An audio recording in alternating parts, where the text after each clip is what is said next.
viewers, welcome to another show of Money Management with IND.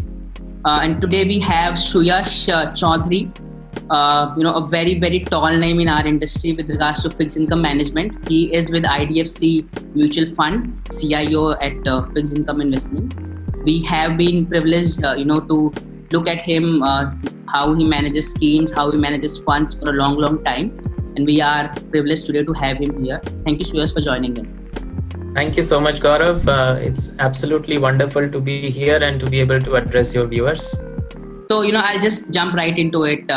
Fixed income has been a very important asset class for investors, be it for asset allocation purpose, be it for parking purpose as well, because we have seen in recent past or a distant past that, the liquid fund or the ultra short kind of investment options promoted as an alternate to saving bank account.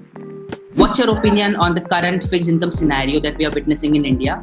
What's your view on the interest rate? So first of all, a question is often asked as to the relevance of fixed income at all in an asset allocation table. And what I first want to make clear is, if you are designing a robust asset allocation model, you need to have pro-cyclical as well as counter-cyclical assets in that model.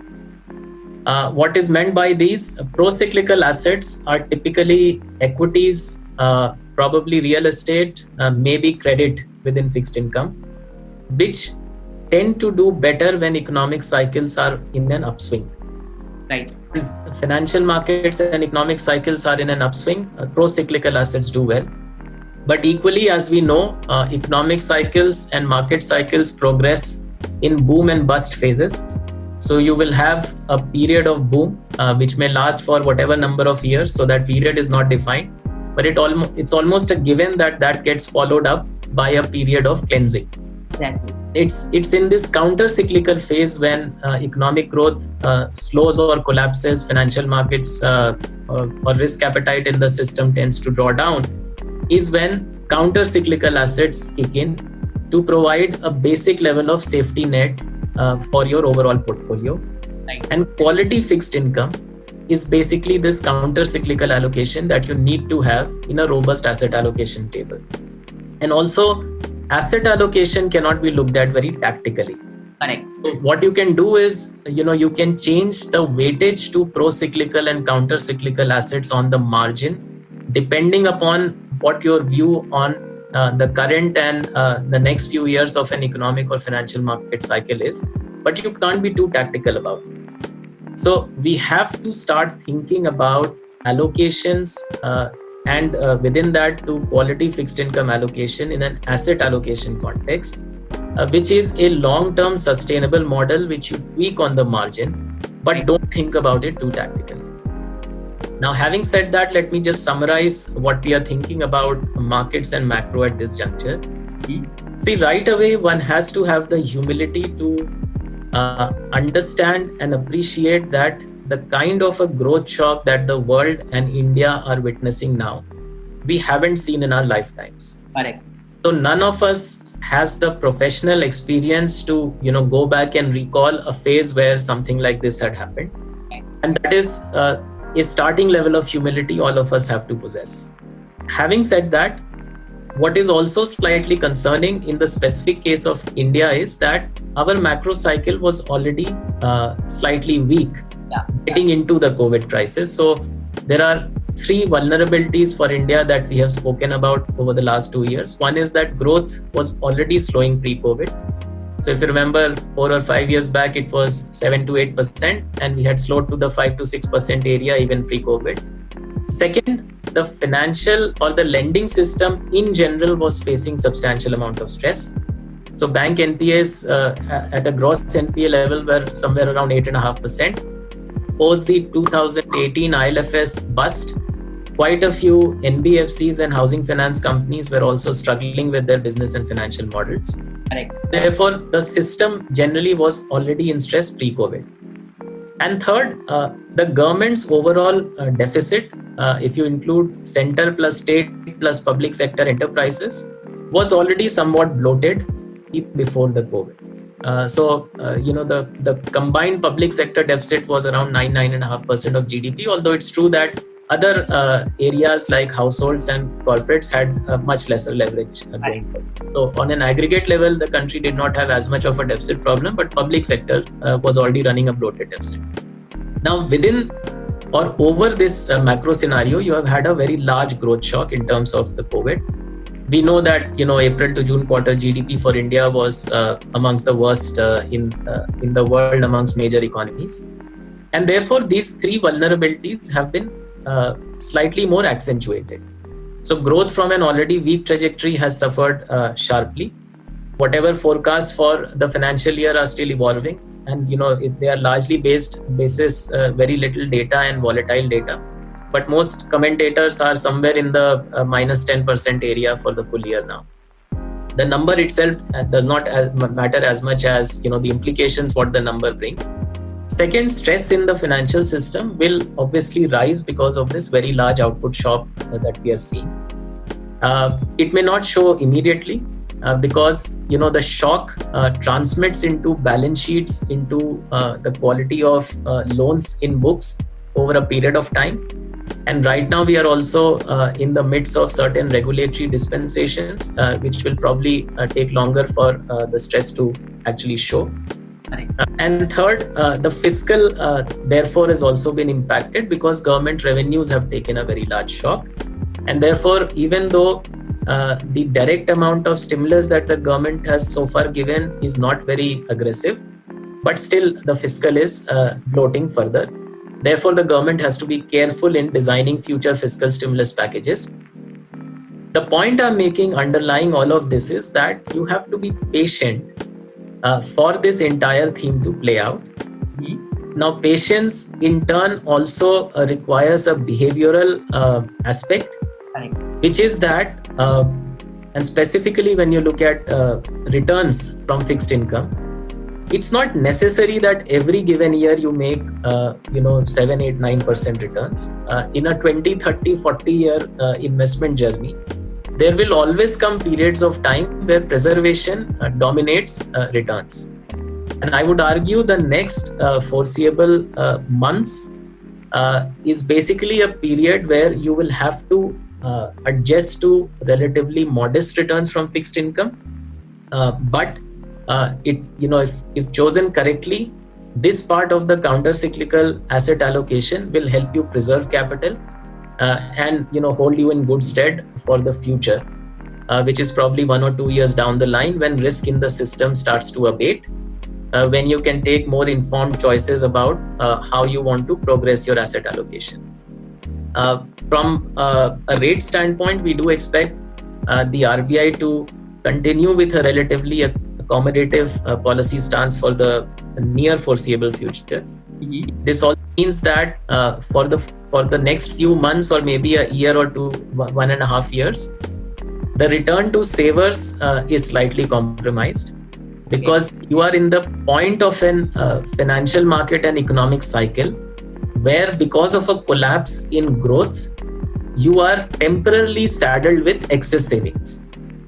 So in the very near term, therefore, it is not necessary that savers need to earn a positive real return over inflation. However, over a structural cycle, or rather over a structural period, as opposed to the cycle that we are witnessing in the short term, if you were to take a structural call for the next, let's say, 10 or 15 years, it is absolutely critical that savers earn decent compensation on their savings, because India will need very large resources over the next 10 or 15 years for its infrastructure investments, for investments generally, etc., which have to be financed by India's savers.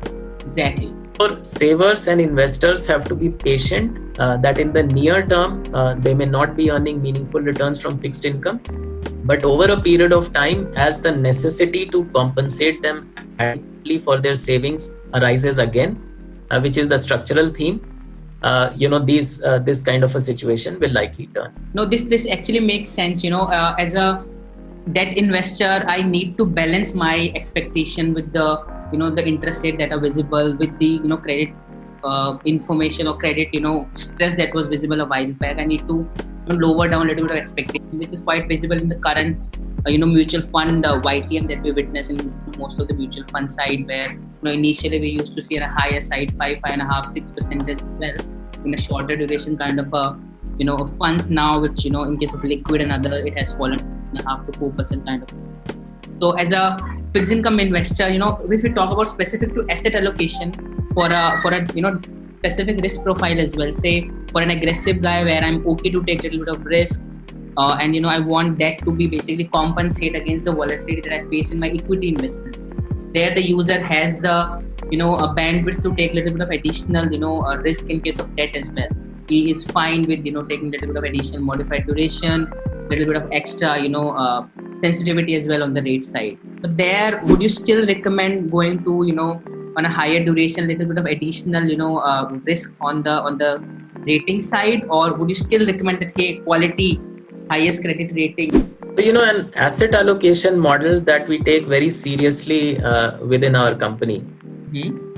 All our products are aligned to that asset allocation model, is one where we divide mutual fund products into three categories: liquidity, core, and satellite. Yes. This maps actually to the need of a fixed income investor. Let me explain very briefly. So liquidity is basically products designed for your cash management needs.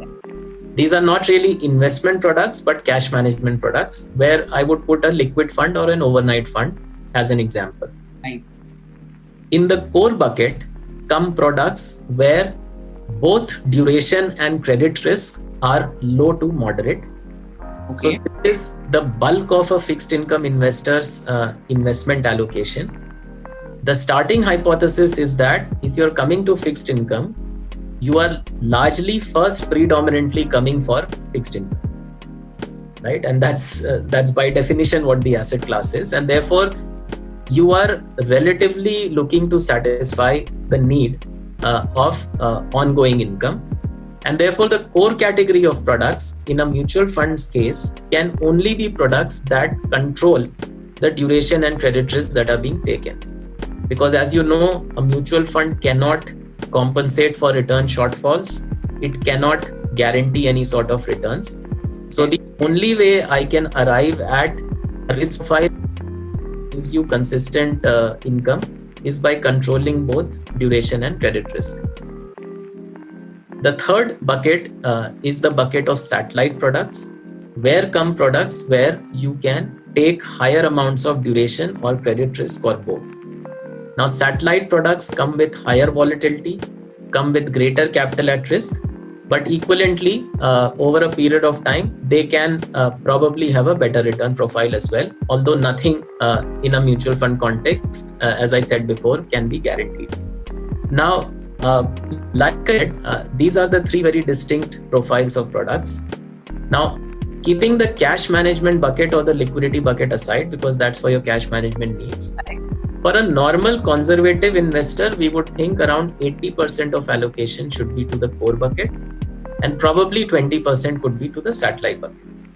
If you are very conservative, you can even choose to have 100% in the core bucket.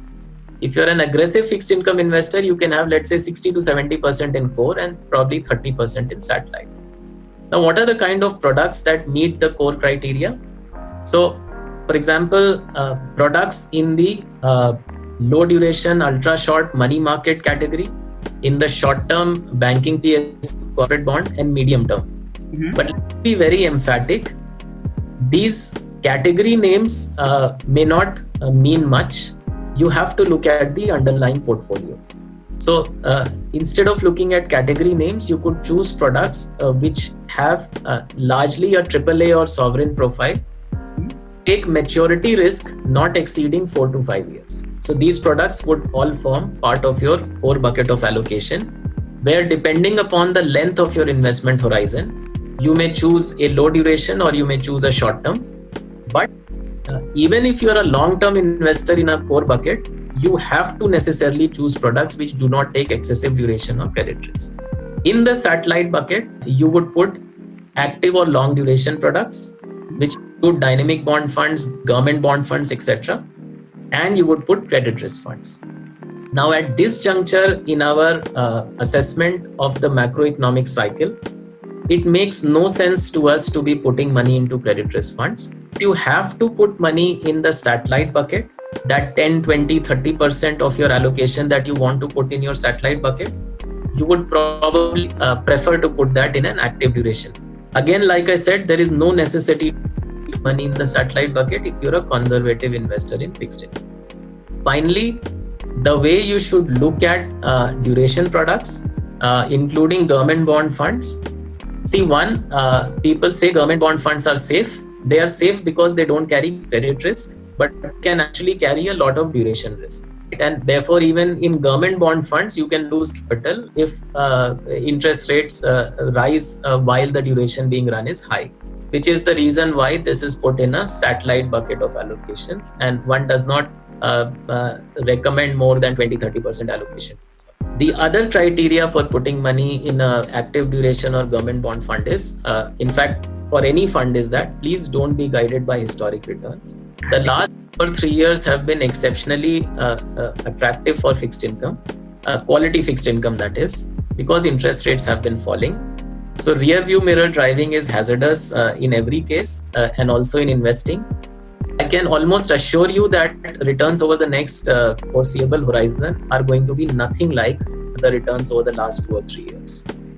And third, if you're putting money in the satellite bucket, do so for at least a 3 to 4 year plus horizon, right? So if you follow this simple framework, liquidity bucket for your cash management needs, where you're not looking to maximize return, by the way, I think this tendency to select the highest yielding fund in every category is a deep fallacy that our system has. You should actually look for protection first and then returns in fixed income.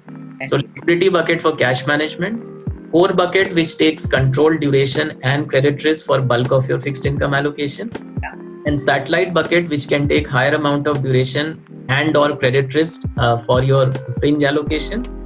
At this juncture within the satellite bucket, we would ask you to avoid credit funds altogether. But again, and it's very important for investors to completely believe this, mutual funds are in no position to guarantee or assure any sort of returns, no matter how big or small the brand name of the mutual fund. No, you rightly mentioned about the historical part. It's very difficult to basically, in the current situation, it will be very difficult to replicate what happened in 18, 19, 20 period for most of the funds. The funds were able to give you more than 9% return as well in some of the debt funds. But then this brings to a very important question. In 2018-19 period, a lot of, because of the obviously interest rate movement and people who track interest rate, they pumped a lot of money into Gilt funds and longer duration funds. And as you very well know, in case of debt fund, the LTCC period kicks in after 3 years. Now, now everybody understands that from here onwards, projecting the interest rate to another steep fall is very difficult, which is being visible right now. So what would be your advice to those people who have Gilt fund as a part of their portfolio, be it on a satellite side as well, but they are not sure about taking it to the next level of holding it for 3 years, considering the interest rate movement that we are witnessing right now? Would you hold? What would be the recommendation? So like I said, we loathe giving tactical advices, right? I mean, there is an asset allocation table that you're following. Yeah. And in that, the Gilt fund or the dynamic bond fund could be actively managed as well. Yes. It's not necessary that it always plays very long duration and aiming for just interest rates to fall, although it's true that these funds tend to do much better when interest rates are falling. Remember also in that context, the fund manager is also ultimately prone to errors. And therefore, sometimes I see, people thinking that active managed funds are some kind of a magic bullet that will protect them against every eventuality. That is not true. Like I said, fund managers are also subject to errors. Also, when interest rates are rising, which is not going to happen in the near future, but may happen, let's say 1.5, 2 years down the line, maybe. That is when long duration products ordinarily tend to do not as well. But so long as you have, and why we also suggest not being tactical is also precisely because of the tax horizons. If you are maintaining, let's say, an 80-20% allocation within core and satellite, I don't think there's any reason to worry too much. Even if there is volatility within Gilt funds, etc., that could impact 20% of the portfolio. And hopefully, if you are with a reasonably good fund manager over a period of time, they should be able to mitigate the worst parts of that volatility. We have also witnessed, greed is something which has taken a lot of people to, buy those gilt fund at the last leg of that, spike that they witnessed. So now, some bit of negative return is visible, and the dilemma is coming back that, hey, interest rate movement, we don't know what is going to pan out in near future. And we all have seen, RBI meeting is due in a few days, but at the same point in time, RBI has been infusing a lot of liquidity. Even for that matter, every central government for that matter is infusing liquidity in the markets. RBI has aggressively cut the rates as well in India. So given the high inflation number that I think CPI was roughly 6.3, it was reported last time, although the numbers were not 100%, sample size was not there. But still, what's your opinion? What's your view on the next phase of interest rates, say from here onwards till next 18 to 24 months? Where do you see RBI, what kind of stance it should take to basically look out the manage the macroeconomic scenario? So we think the size of this growth shock is truly extraordinary, not just for India but for the world, and it is going to take a long time for us to get back to any semblance of normalcy as far as growth trajectory is concerned. Okay. So while on the margin there may be some tweaks to the level of accommodation, but it's quite reasonable to assume that policy generally will remain quite accommodative for an extended period of time. Because remember, even when, like for example, now there is a lot of optimism around the reopening. Right. And indeed, activity, especially in the industrial sector, is beginning to pick up quite sharply.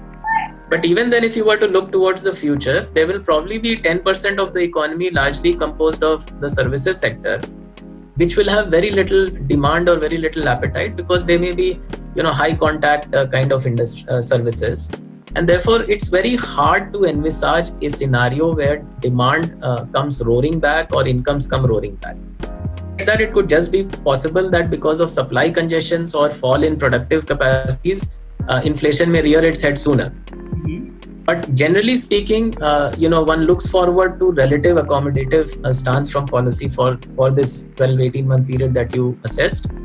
If you were to look at, for example, the US Fed, they have almost given a green signal that for the next 2 or 3 years, they are likely to be at the zero bound on interest rates. And that also is a great pull for emerging markets like India not to be very hawkish with their own interest rates. So therefore, it's a gradual move away from the kind of accommodation we are seeing now, which is also a function of the fact that unlike in the 2008-9 cycle, amount of fiscal accommodation that you can provide is severely limited. Okay. And therefore, you would expect a slow, gradual recovery out of the phase we are in, which is why it's important for fixed income investors to balance both reinvestment risk associated with investing for very short-term horizons like 2 month, 3 month, etc., and going too adventurous with risk in fixed income. We have to create the right balance, which is why the core satellite principle is so useful, because within the core bucket of products, you have products ranging from money market to short-term strategies. So if you have, let's say, a 12 months view, you may choose a money market or an ultra short-term fund. If you have a 2 to 3 year horizon, you may choose a short-term or a banking PSU kind of strategy. But like I said, depending upon which fund house you are with, you should check the underlying portfolio and the thesis that, irrespective of the category name, the fund is adhering to a conservative stance on duration and credit before you choose that as part of your core bucket of allocation. But you totally agree to that point. Here the question comes, and one of the investors has actually asked this one: what's the definition of quality in case of bonds, the underlying instrument of fixed income mutual funds? What is the quality? How do you assess? Because only on the basis of credit rating we have seen the fiascos. If I look at only credit rating, only on the basis of fund managers' expertise, we have seen the Franklin fiasco as well. So what is the definition of quality in case of bonds? And say I am an individual investor and I'm okay to devote a lot more time to understand what I'm investing in. What exactly should I look at to say that, hey, this particular fund has perfect quality, and I make sure to invest in this one on the basis of these many parameters? What would be your definition of quality? Right. So that's a good question. I'll partly answer it in a behavioral context also. But first of all, hand on heart, we have to examine one very large question.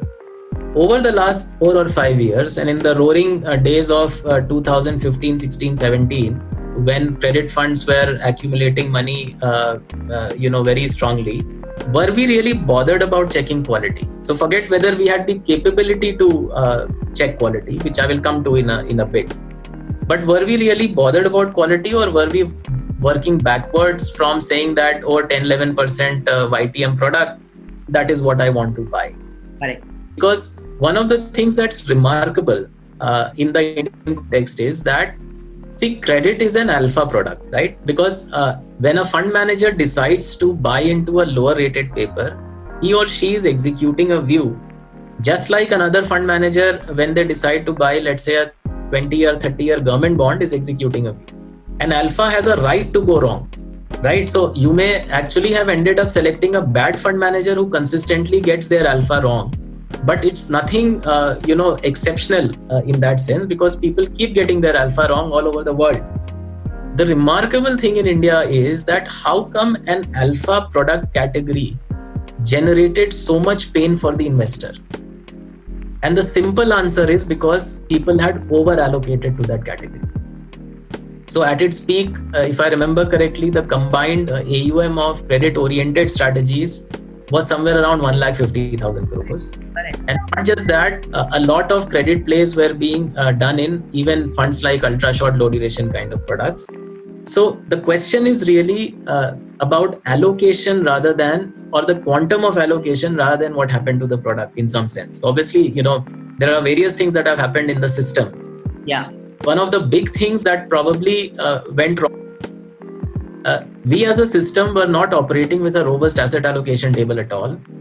Going back to the core satellite framework, we had wrongly assessed credit as a core bucket allocation. Only that, then you can explain a category within 5 years going from 20,000 to 1,50,000 crores. Yeah. As an alternate example, the duration fund category has been around for 20 years, but it never exceeded, if I remember correctly, 60-70,000 crores of AUM. So first we have to accept where collectively between the manufacturer, between the advisor, between the investor, mistakes were made. This mistake was probably that the category was overly allocated. A robust asset allocation model can actually correct for that. Why I keep going to that point is that we see some bit of a re-emergence of, because rates have fallen so sharply, that we want higher returns. And therefore, asset allocation tables are again being compromised upon. Now, going to the question that you asked about how to assess quality, see, to some extent, it is about your domain of control. What do I mean by that? So for a fund manager, obviously, if a fund manager relies only on the rating, then he or she is a bad fund manager, right? So if the fund manager is truthfully and efficiently exercising their domain of control, they are first guided by a philosophy, which is well defined in case of a product. So for example, in our case, it could be that in the core bucket category of products, we are very focused on credit quality. So that defines my universe of selection. There are certain companies then therefore by virtue of this philosophy are just outside of my universe of selection. And then I overlay my credit assessment and research on the rating that the instrument or the company carries. And hopefully through a combination of these, I arrive at a subset for investing, which will not be subject to the kind of shocks that have been seen in some of the AAAs. Yes, there is scope for even this going wrong from time to time. But if I've optimized this domain of control, the likelihood of that is considerably reduced. As an investor, what is your domain of control? To first be very clear about the asset allocation table, to consider return as also an indicator of risk and not just an indicator of greed. So sometimes a high YTM, so when did we ever go and question a 10 or 11% yielding portfolio? Should it not have been much higher risk? So truthfully, over the last 5 or 7 years, how many times have we assessed the risk profile rather than the return profile? Right. So first, the first area of domain of control for the investor is to come with a very clear asset allocation table where core category of products are not driven by greed. They are driven by a necessity to preserve capital. Second, once you are sure what the characteristics of your core category of products is, you choose funds where there is a well-defined philosophy and where you have seen consistently a bias for quality, not just only when it's tactically fashionable to be playing quality. And there are enough such funds in the market, you just have to look for them. The other thing which lies within your domain of control, and I don't think that investors and advisors question fund managers enough on, is do you even have a well laid out philosophy? Or are you trying to be everything to everyone? Right? And why should you not penalize managers who are trying to be everything for everyone and favor managers or select managers who have a well-defined philosophy that does not tactically or opportunistically change depending upon which way business is flowing? If you exercise the domain of control as advisor investor, which is a clear asset allocation table, a clear understanding of what kind of products you want in that, and then a clear assessment of the fund manager basis just the public documents and commentary that is available. And I, as fund manager, optimize my domain of control to pick within my stated philosophy the best companies that I find. It's quite likely that the intersection of these two yields optimal results. Totally agree on that approach, but at the same point in time, there is always a and you rightly mentioned about we should look at both return profile as well as risk profile of the investment product and try to map it. Happy to note out that at IND we have mutual fund risk score and return score, two separate approaches to judge, and that actually helps different types of risk profile based investors. Hey, I'm an aggressive guy, I will look at return profile, whereas I'm a conservative guy, I will look at the risk profile to basically make a decision. Yeah, another question comes in, and this is again from one of the investors that I totally understood about, the investor understands about, different cycles of the interest rate, different market cycle and cyclical sectors actually. But I am a new investor and I am just starting my investment journey. What all attractive pockets of bond funds are available in the market where I'll be happy to park my money and wait for a long term? Obviously, the asset allocation approach that you suggested to have a core, satellite, and a liquidity bucket to ensure a proper management of money. But my allocation surpasses in these categories time to time because say we saw tremendous return in 17-20 period. So my core bucket has actually increased than what I wanted to have it. But my satellite bucket, which was nothing but gilt funds, it was up and now it has fallen back. So how do you manage the interchange of money between these certain buckets that I have? One of the fallacies of how people used to recommend products earlier, so I think we have moved on from that, is that if you have, let's say, a 1 year horizon or 2 year horizon, you come to a short-term fund. If you have a 3 year plus horizon, you come to a gilt fund. That is completely wrong. Just because you have a 3 year plus horizon doesn't make you a more aggressive investor. All it means is that you have a savings pool that sustains over a period of time, and you're looking for sustained income from that savings pool. Your risk appetite depends upon how much volatility you can digest, right? And whether you are open to the idea that that volatility may persist over a period of time, or as credit risk funds have shown recently, that some bit of that money may just get drawn down and never get recouped.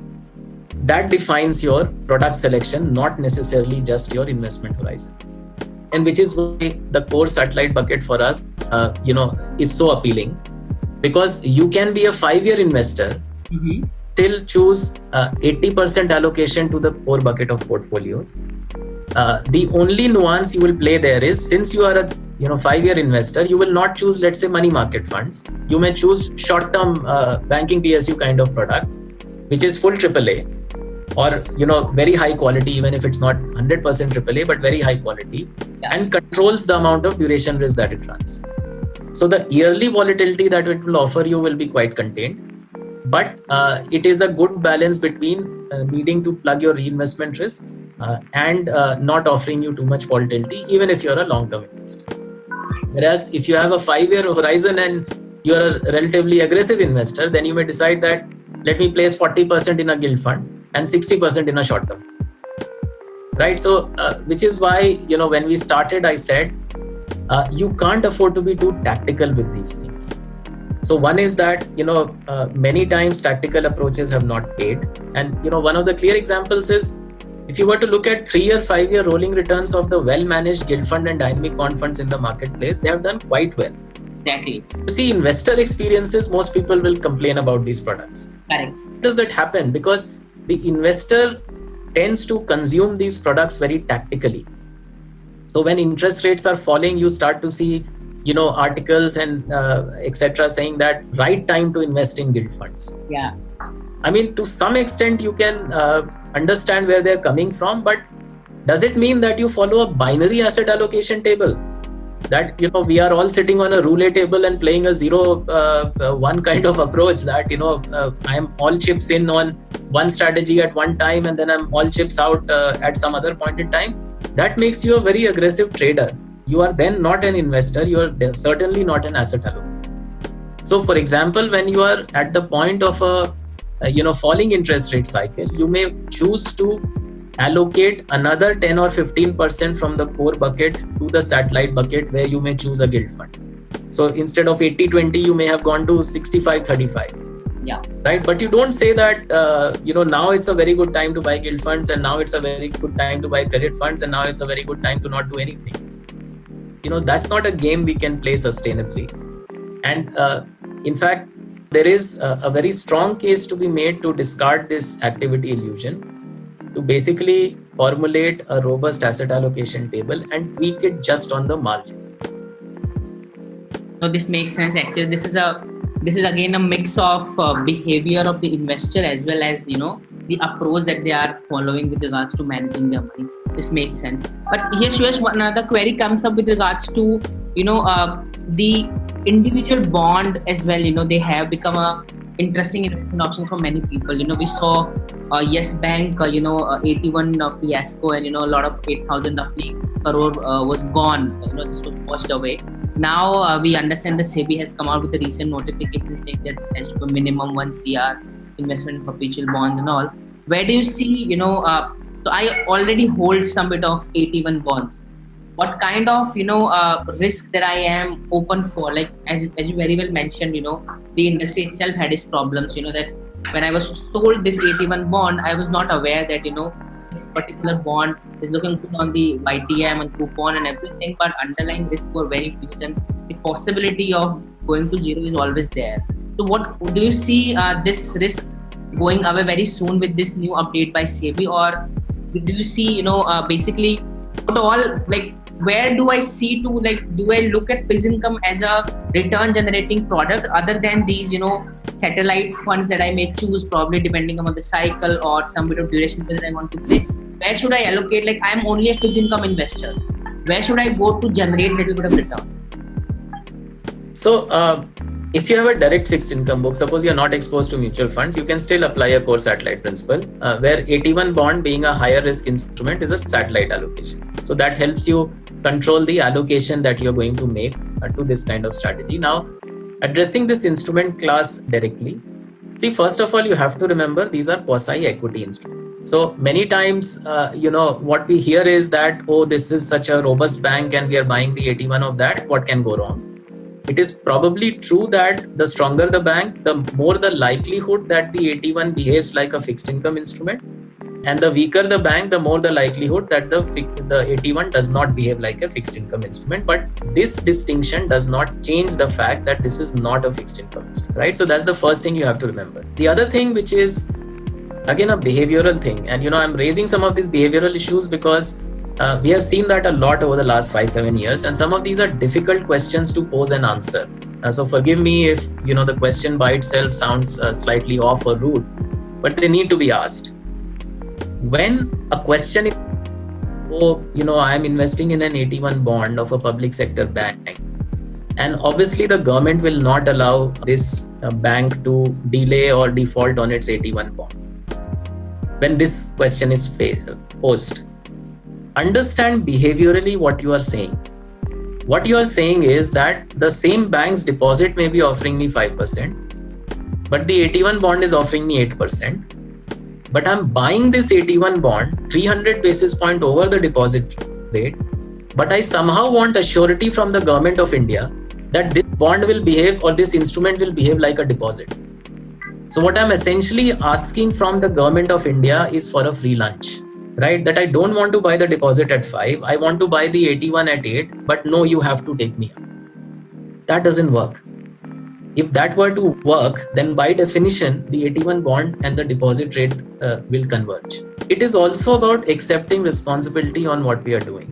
Each one of us. So I as a fund manager have to accept responsibility on where I go wrong, what miscommunications I may have made to the market, etc. The advisor has to be very clear as to where investment advice has gone wrong. And the consumer or the investor has to be clear where behavioral issues have not been addressed. Personally, I am very suspect when I make an investment decision to rely on a free lunch. If it happens, it's a lottery. If it doesn't, I have nowhere to blame, right? So if I'm buying an 81 bond, thinking that it should have a deposit risk profile, but it offers me 300 basis point more than a deposit, I am asking for a free lunch. And it's not my discretion that this lunch is given to me or not. No, I think you bang on with this return profile and risk profile for every instrument. And, I need to be basically, as an investor, the behavioral aspect plays a very, very important role while, making investment in these kind of investment options. That, the return profile should be higher, but risk profile should match the fixed income kind of risk profile. That doesn't work. This converge never happens. In fact, one of the points I would make here is that you often hear that currently fixed income is not even beating inflation, right? And therefore, it's not attractive enough. For the last 4 years, at least the CPI inflation in India has been averaging around 4.5%. Quality fixed income was doing better than that. But why did credit funds proliferate the way they did over that period? So were we satisfied by just beating inflation and thinking that, no, that's adequate compensation to me, let me not expand my risk appetite indefinitely? To some extent, these also become arguments for convenience. That, today rates are too low and therefore let me expand my risk profile. I would completely turn this on its head and say that my risk profile is constant. The return is given to me by the market, right? So instead of thinking about fixed income or any asset class as saying that my return expectation has to be the threshold and my risk profile is variable, turn it around and say that, especially for fixed income, where preservation is my number one mandate, my risk profile is constant, and the return is what the market gives me. Now, you may choose to dilute your risk profile, but let that be a conscious decision, not a decision you are being pushed into because quality interest rates have fallen. And this is exactly the same behavior, and I'm quite amazed why it's happening so quickly after what happened in March and April of this year, but it's happening all over again, where we continuously hear that, 5% or whatever that rate is too low. We want better. But there is no magic pill to, give you that better return. So what you're intuitively saying is that because risk-free rate has gone to, or the quality interest rate, not risk-free rate, but quality rates have gone to 5%, I suddenly feel bolder and more willing to dilute my risk profile. Whereas the macro evidence suggests that you should actually be getting more conservative, because in March and April, we were thinking GDP growth will be minus 5%. Now most people think it's minus 10%. What has happened between March and October that makes you bolder? The only thing that has happened is that quality rates have collapsed. So again, it comes back to a behavioral issue, that what you effectively are doing is you are saying that my return expectation cannot get changed too much, but intuitively or implicitly, I'm willing to expand my risk limit. This is an interesting, a point. As an investor, I think it all lies with all the participants. The responsibility lies with every single participant of this particular gambit. As a fund manager, as an investor, and as an advisor, what we are telling to the user is something that we need to take care for. The 81 was sold with the claim that, hey, let's earn higher rate than FD with a similar kind of FD risk, which was wrong. And now, 3-4 examples that we have witnessed, this particular thing has come up, and some educated investors and advisors are trying to protect investor interests by, hey, get out of these funds. These are not real bonds. These are actually not real bonds that you're invested in. Similarly, another question comes up in these situations where as a user, when it comes to parking your money, obviously the liquid and overnight were there, previously as well, and people used to park their money over there, but they always had an intention in mind that why am I parking in these is because it is outperforming the saving or a fixed deposit kind of a thing, and that behavioral aspect is still there, and people are a bit hesitant that hey, I will not touch liquid or overnight for the time being. My FD or my a saving bank account is fine for some time being till the time I get hired to return to them. What's your opinion on those kind of approaches? What would you say to these kind of investors? It's perfectly fine to choose deposits or savings accounts over mutual funds if it does not make sense to invest in mutual funds at that point in time. Let me give you a very clear example of the situation today as I understand it. You see rates up to 1 year, and especially I think at the 1 year point. As I understand it, deposit rates seem to be more attractive than money market rates. Okay. Right? But at the 3 year point, the two converge again. Which means that AAA corporate bond at the 3 year point is at a similar yield level than where a AAA bank's deposit would be at the 3 year point. So you can actually construct a diversified full AAA 3 year corporate bond book, which is similar to in a YTM basis where the deposit yield would be. But at the 1 year point, that's not true. If adjusted for your liquidity needs and your taxation, you think that the advantage lies with the deposit, by all means do that. I think it's a mistake to think that at every point in time for all sorts of investors, mutual fund is the answer. No. The only thing I would argue for is be sure that you have considered your liquidity profile, because if there's early redemption, then obviously there could be penalty clauses. Second, you have done your tax adjustment, and third, you're comparing like to like. So don't start comparing a AAA low duration fund with the 1 year deposit rate of a AA NBFC. So at that point, Suyash, so banking FDs, a banking product, I'm talking about the banks specifically, that those are not that much of a difference with regards to these money market or ultra short kind of a fund that we're talking about. And actually post tax, if you see LTCC period, they become a little good compared to those FDs. I'm talking about certain NBFCs FDs, certain, let's say Bajaj Finance Limited or HDFC Limited or certain other predominant big name FDs, we call corporate FDs for that matter. How would you as an investor say I want to park 100 rupees today rather than parking in those funds if I can park in those corporate FDs and earn little bit additional return even though on a tax adjusted basis? How do you compare that particular fund with this corporate FD or a company which is offering corporate FD? So the only thing I would say is, and I obviously cannot talk about individual names, but as long as the comparison is like to like, which is a quality, a AAA quality company's FD is being compared with a similar risk profile mutual fund, you should be making the comparison appropriately. Also, probably the mutual fund gives you some benefit of diversification. Like I said, and I think that's happening today, banks are more competitive at the 1 year point. So do that analysis.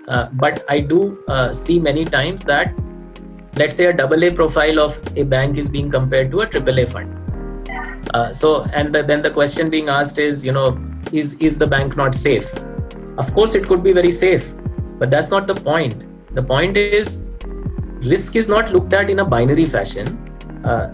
There are two different profiles. So there is a reason why somebody has been assigned AAA and somebody has been assigned A.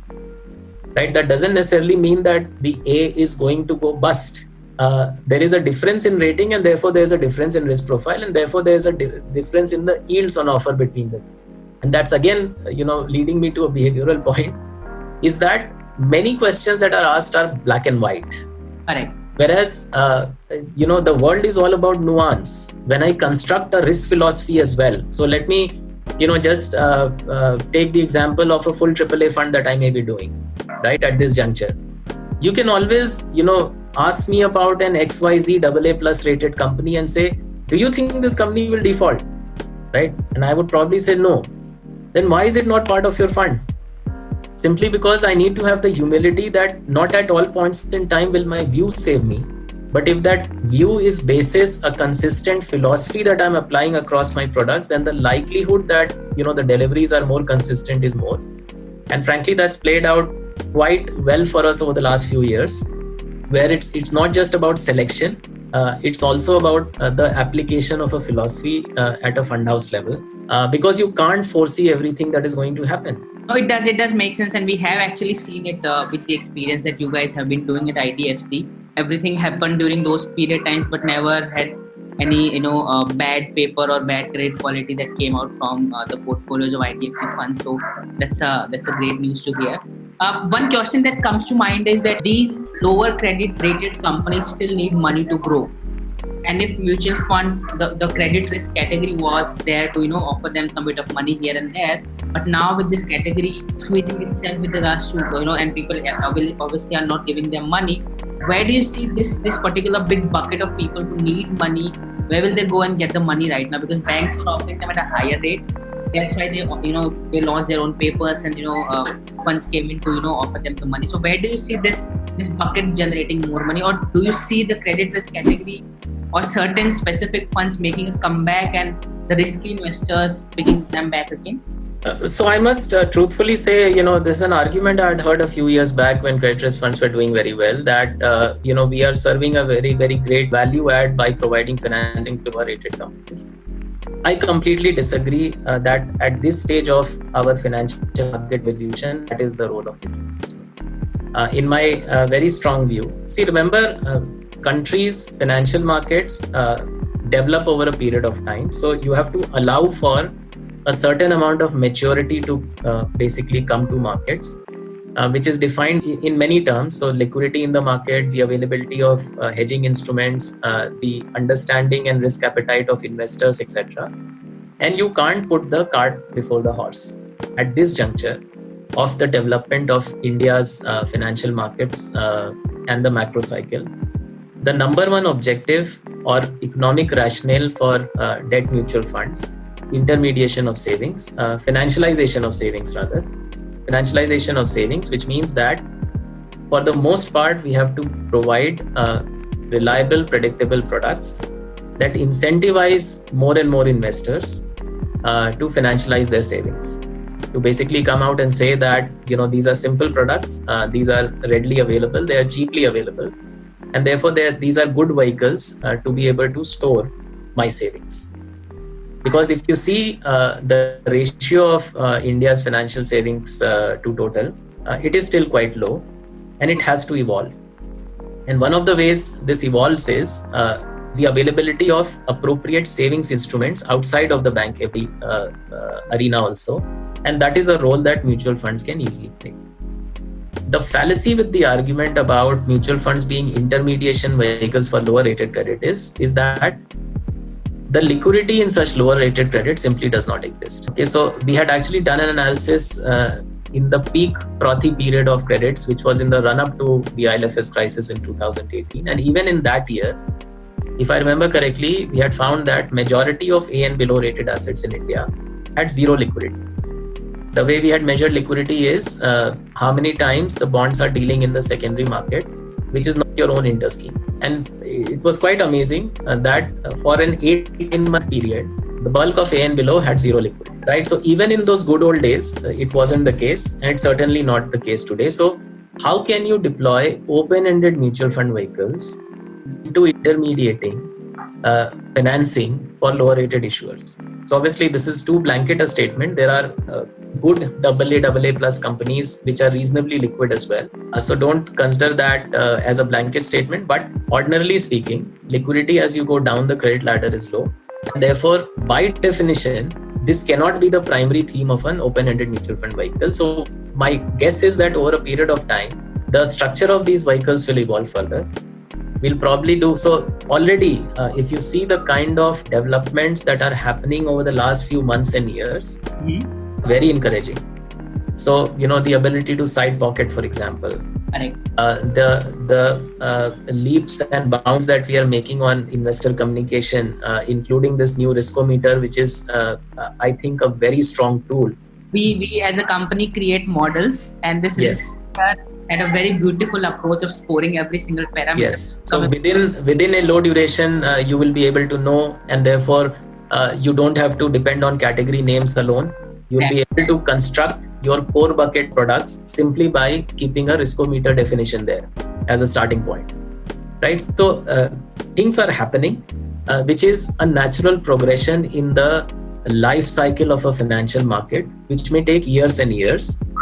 And I think as manufacturers collectively, one thing we have to appreciate is that we don't get too impatient in trying to do products which are not consistent with what the underlying financial market cycle stage of development is.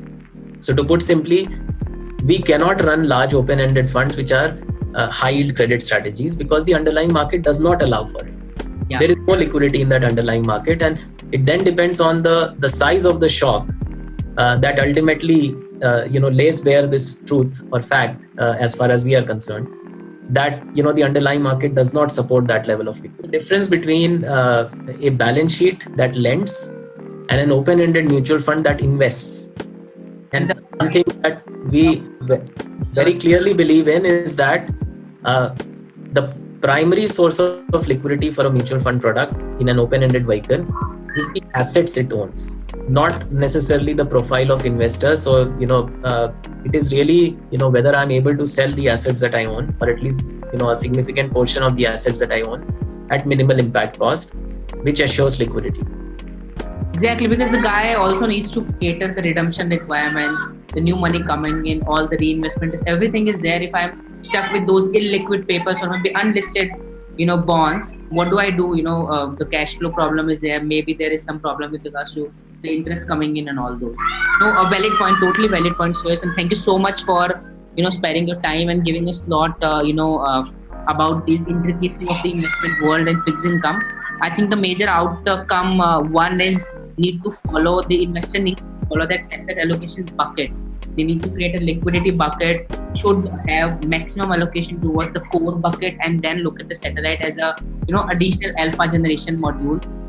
And number two is risk profile should be constant, and I should not be basically judging my risk profile or making my risk profile basis in certain time period of the cycle of the markets, rather than basically we should have return profile and risk profile both measured. I should not go with one approach only that, hey, I am an investor, I just need additional return, be my risk, whatever it could be. Should not be basically apple to apple comparison should be done with regards to fixed income specific investment product, because you don't want equity type of risk in a fixed income instrument. That kills the whole idea of having a fixed income product in the portfolio.